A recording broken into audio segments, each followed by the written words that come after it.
This is Caribbean in 10 for Friday, November 15. I'm Ricardo Roberts. We'll have much more news and sport after the break. Stay with us. You're going to love the results, so let's get started. We'll start with the sauce for the filling. Place a medium saucepan over medium heat and melt in 8 tablespoons of unsalted butter. Stir in 3 tablespoons of flour and let that simmer for about a minute, whisking constantly. Next, whisk in 1/4 cup of water and 1 cup of sugar. Good evening, ladies and gentlemen. My wife has given me permission to speak tonight. You know, some 50 years ago, a small group of visionary students on the campus of Howard University, in their low to mid-20s, saw a need not only for the students to connect among themselves on the campus,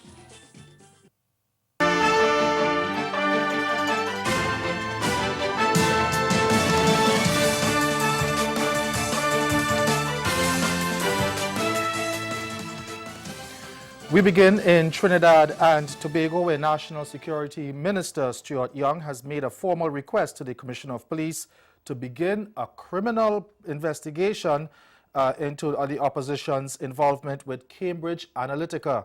Young's actions have come in the wake of the damning allegations made by whistleblower Christopher Wiley, who in his publication discusses his role in hijacking the profiles of Trinidad and Tobago nationals in order to target the last general election on behalf of the United National Congress.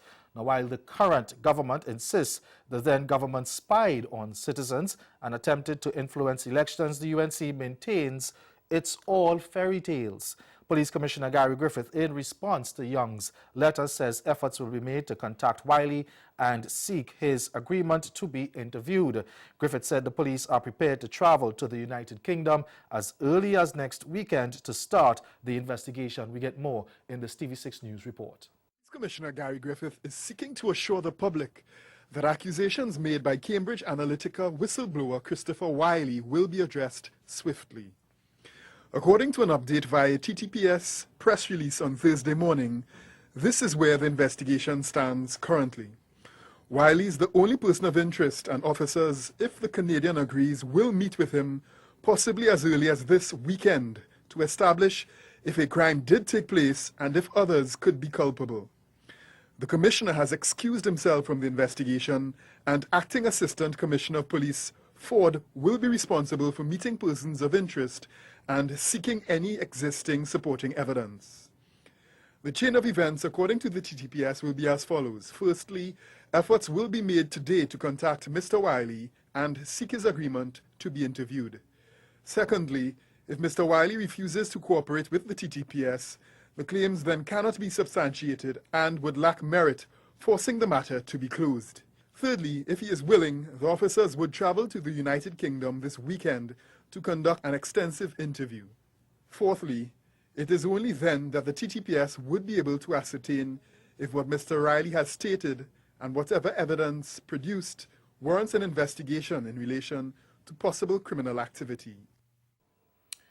Guyana's opposition leader Barrett Jagdeo is urging public servants to accept salary increases announced by the coalition government earlier this week. He says the funds were already budgeted for in the last fiscal package.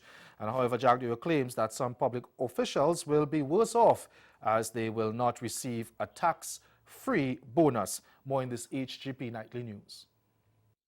The opposition leader added that he found it unusual that the president made the announcement. He maintained that salary increases are routine. This is nothing new. They should get their money. It's the illegality. It is the contracts that they're issuing now to their cronies that are warned against. Jagdeo added that the opposition is happy for public servants. Caretaker governments can deal with the routine. This was in the budget before the no confidence vote. Granger didn't need to announce it. They could have just given the public servants. We're happy for public servants. But the problem is, my concern is they plan to fire between 50 to 20,000 public servants. Jagia said 10,000 persons who work in the joint services are worse off with the increases. He argued that members of the joint services received more under the PPP when compared to the current administration. Dominica's two main political parties have been outlining their plans for the country for the next 5 years ahead of the December 6th general elections. The incumbent Dominica Labour Party launched its manifesto on Thursday night, with Prime Minister Roosevelt Skerritt saying this election is about putting forward a clear and achievable agenda for the country. Now, the DLP has also pledged to make Dominica the world's first climate-resilient nation. Meanwhile, the opposition United Workers' Party will be focusing on creating employment. Opposition leader Lennox Linton has promised that his government will create 12,000 new jobs if the UWP is elected to office. And stay with us, your Midday Sport is next. The first round has already been passed, and it was awesome. Now, Dog Pound, you ready? Jafar, you ready? All right, people, it's round two. We're not wasting any time. Let's get straight to it. DJ Casper, lock the cage. Game, big brain, try to give you something that you can sustain. Listen to the power and listen to the pain. I don't need a visa. I'ma flex my muscles and I feel like John Cena. Give your shorty wood, you would think that she was a beaver. Okay, now that that's broken and cut into the flour, we're going to go in with some fresh ginger, and I love putting tons of ginger when I make kurma. So feel free to put as much or as little as you want. And guys, if you wanted a soft kurma, just add a little bit of baking powder to this and you can get a soft kurma. And I'm gonna go in with some sweetened condensed milk. And I'm just going to mix that in.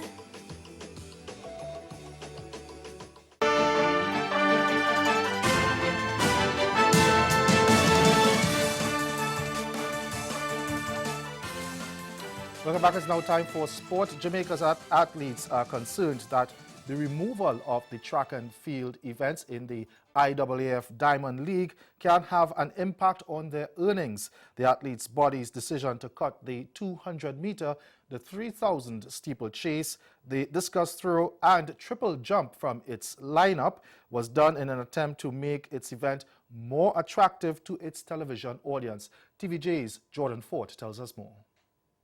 World Championship silver medalist Frederick Dakers made his disappointment about not having the opportunity to regain his diamond trophy in 2020 known, but has said his focus on his Olympic preparations are now foremost in his mind.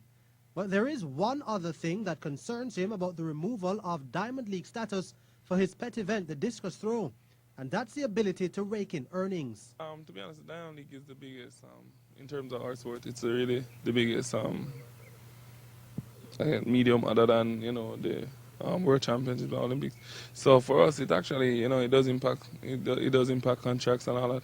But athletes like Dakers may have done enough to be able to continue to earn sufficiently in spite of the changes. But it is the emerging athletes like discus thrower Basil Bingham who may now lose the exposure needed to attract sponsors and earn a living.